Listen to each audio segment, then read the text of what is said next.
Assalamualaikum warahmatullahi wabarakatuh. Hai, perkenalkan nama saya Winda Namera, kelas 2C Penerbitan Polimedia Jakarta. Ini saya akan menjelaskan apa sih editor sebagai karir.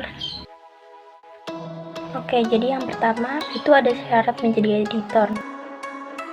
Nah, syaratnya itu apa aja? Yang pertama itu adalah berpengetahuan luas dan gemar membaca. Jadi sebagai seorang editor itu kita harus menanamkan budaya membaca di dalam diri kita. Karena seorang editor harus menguasai banyak kosakata yang menjadi acuan dia sebagai penyunting nantinya. Dan yang kedua ada sabar dan teliti. Jadi seorang editor juga harus sabar dalam mengkoreksi sebuah naskah atau teks dan harus lebih teliti dalam setiap ejaan, kata, dan tanda baca. Kemudian yang ketiga ada bersifat kritis. Jadi seorang editor itu harus mengembangkan sifat kritis dia dalam mengoreksi. Dan yang keempat ada luas. Yang kelima menguasai ejaan. Seperti yang udah dibilang tadi, seorang editor itu harus banyak memiliki kosakata. Dan yang keenam itu ada menguasai tata bahasa. Yang ketujuh bersahabat dengan kamus. Yang kedelapan mengetahui batasan sara dan pornografi. Terus yang kesembilan ada mampu menulis. Yang ke-10 menguasai bahasa asing. Terus yang ke-11 itu ada memahami kode etik editing. Nah, kalau itu adalah syarat menjadi editor, terus siapa sih yang gak layak jadi seorang editor?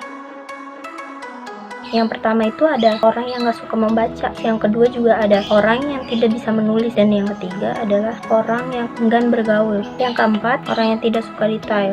Dan yang kelima adalah orang yang pelin-pelan. Keenam, orang yang tidak suka tekanan. Dan yang ketujuh, orang yang temperamental. Di sini ada jenjang karir editor.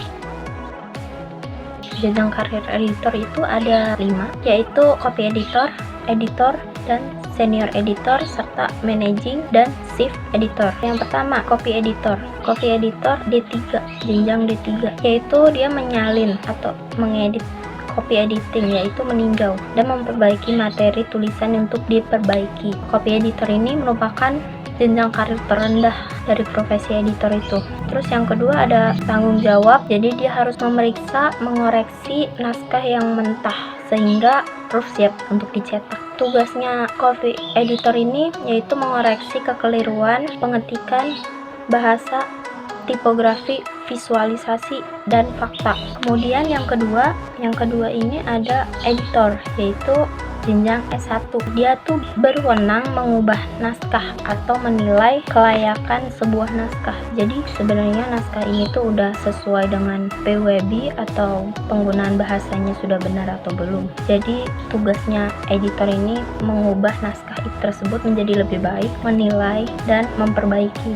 Di editor ini dibagi menjadi 3. Yang pertama itu ada associated editor, yaitu editor pendamping. Tugasnya adalah mencari naskah dan bekerja sama untuk teknis dengan penulis. Yang kedua ada pictorial editor. Jadi pictorial editor itu editor gambar yang bertugas mengedit visualisasi gambar pada naskah. Yang ketiga ada right editor, yaitu editor pengurus hak cipta yang bertugas mengurus legalitas naskah atau kontak penerbitan. Yang ketiga itu ada jenjang karir editor senior editor, yaitu jenjang karir S2. Jadi editor lebih memiliki jam terbang editing lebih dari 3 tahun dan memiliki wawasan penerbitan yang memadai. Terus dia juga berpangkat setara dengan supervisor atau kepala bagian. Tugasnya menilai kelayakan naskah dan mengorganisasi program penerbitan.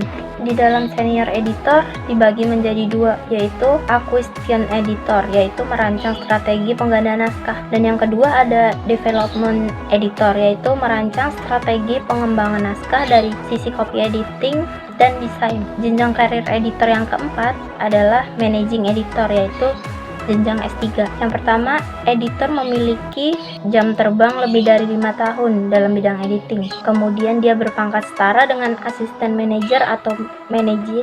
Kemudian yang ketiganya dia bertugas mengelola manajemen penerbitan termasuk pengembangannya. Dan yang keempat dia terlibat dalam urusan teknis editing naskah. Tapi sesekali dia dapat menilai hasil kerja para editor dengan kemampuan editing secepatnya. Kemudian untuk jenjang karir editor yang kelima, dia ada chief editor, yaitu jenjang karir tertinggi dalam kelima jenjang karir editor yang lainnya. Jadi dia lebih setara dengan general manager atau manager dalam editor itu. Terus chief editor juga bekerja dalam perspektif sebagai pemimpin sekaligus pengelola departemen atau divisi editorial. Kemudian dia juga mempunyai seorang visioner dalam hal penerbitan buku, sehingga memasukkan informasi penting bagi penerbitan secara keseluruhan. Kemudian akuntabilitas editor diukur dari ketersediaan naskah yang memadai bagi penerbit dan kemampuan naskah tersebut menjadi